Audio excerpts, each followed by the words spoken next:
Is Marvel Rivals matchmaking rigged? Many players have complained that it feels like whenever they get in a match, either their team raffle stomps the other team or they get crushed by the other team, and that there's very few fair matches, and that sometimes their team is just not any good, and sometimes the other team is just not any good. And I wanted to know if that was true.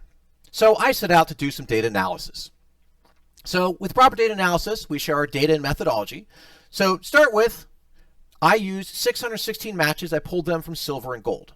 I chose silver and gold because that's a level almost everyone has at least gone through, even if they're not stuck there now. And the lessons here only apply to silver and gold. I don't know if they will apply to platinum and celestial and grandmaster and all the other levels. Maybe they do, maybe they don't. I would suspect they do because they probably use the same matchmaking algorithm, but I certainly can't provide any evidence one way or the other. I may make a future video and look at those matches, depending how this video does. So how to get my 616 matches? I did a random walk through players and matches. I started out with a single match. We'll say I picked match X37. It has 12 players in it.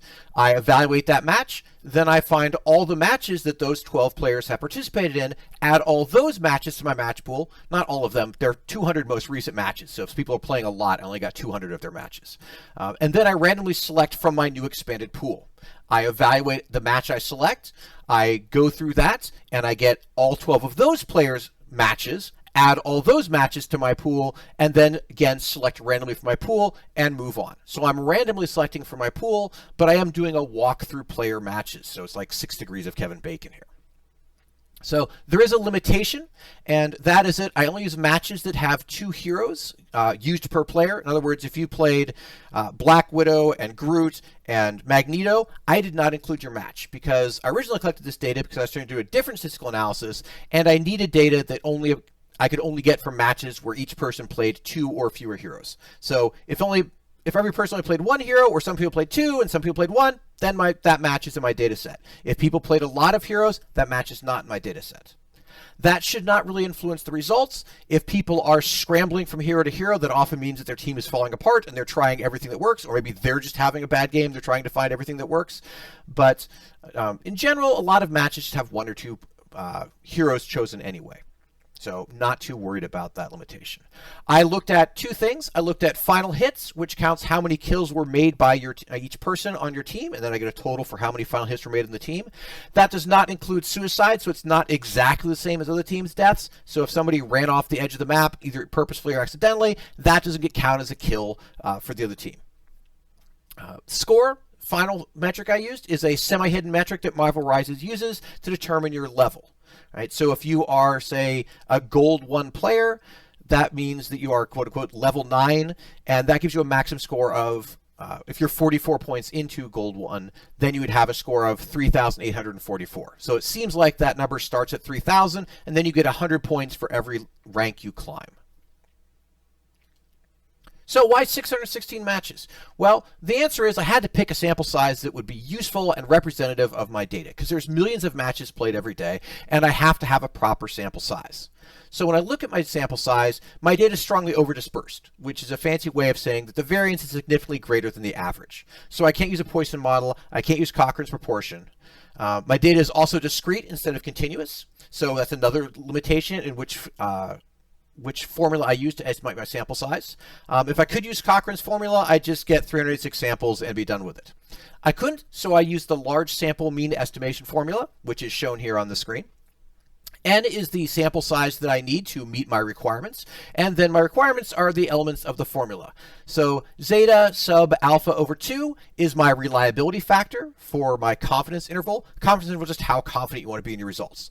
In science, a lot of times you'll see people use a 95% confidence interval. So if you've done statistics before, you're probably familiar with 1.96 being our reliability factor for a 95% confidence interval. I wanted to use a much higher confidence interval, so I used a 99% confidence interval, and my reliability factor for that is 2.575. Where those numbers come from, you just look them up in a table. They're already predetermined. It's not a thing you have to recalculate. Sigma, which is the O-looking thing there, is the square root of the variance, also known as our standard deviation. And then D is our desired margin of errors. So when I'm looking at final hits, it's the number of final hits, the number of kills. When I'm looking at score, it's going to be score points, right? Just how many points different is it?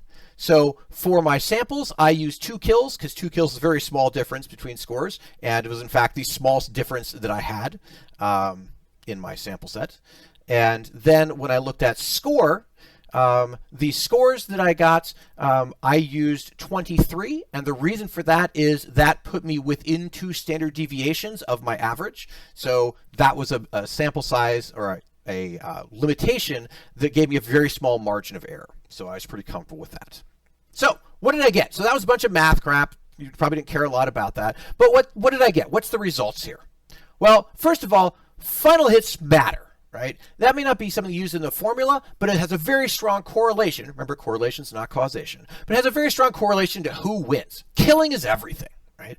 On average, winners had 52.1 kills, standard deviation 16.6, and losers had 32.5 kills, standard deviation 18.4.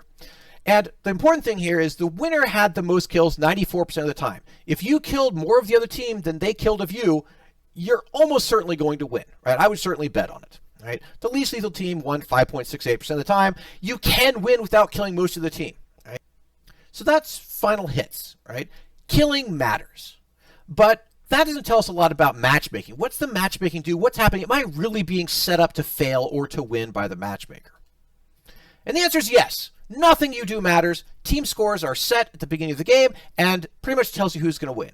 In the 616 matches I evaluated, 98.4% of the time, the team that had the larger total score at the beginning of the match won the match. Right? So if the matches are set and your team has a higher score, you're probably going to win unless you do something terribly wrong, right? Unless the other team has someone who is a smurf, or your team decides it's got some throwers on it and the other team doesn't have a thrower on it. But the team that's winning is probably going to not have people who are frustrated in throwing. It's probably going to have the people who aren't throwing. So that also helps you out. Only 19.5% of the games were even close, which I defined as the kill count being within 10 between the winners and the losers. So other than that, the games were 80% of the time a blowout. One team slaughtered the other and then went on to victory. Right? So the high team score almost always wins, even in close games. Right? So the 10 upsets I had in my data set, 10 matches out of my 616, where the lower score team won. Right? There's a difference of 24 more kills for the winner on average. So when the when the lower score team won, they still kind of crushed the other team, right? And those are probably our thrower and our smurf situations. So what does all that mean? What it means is winning doesn't matter. When the match starts, it's already kind of been predetermined whether you're going to win or you're going to lose. You still have to try, still have to show up, but the other team is probably not at your level. They are probably going to get beat. What really matters is being put on the winning team. What you need is for the algorithm, when it goes through matchmaking, to decide that you deserve to be on the winning team, not to be put on the losing team. Because then it puts you on the winning team, and you're going to win as long as you play well. But if it determines that you're going to be a loser, then it's going to put you on the losing team, and even if you play your best, you're still going to lose. All right.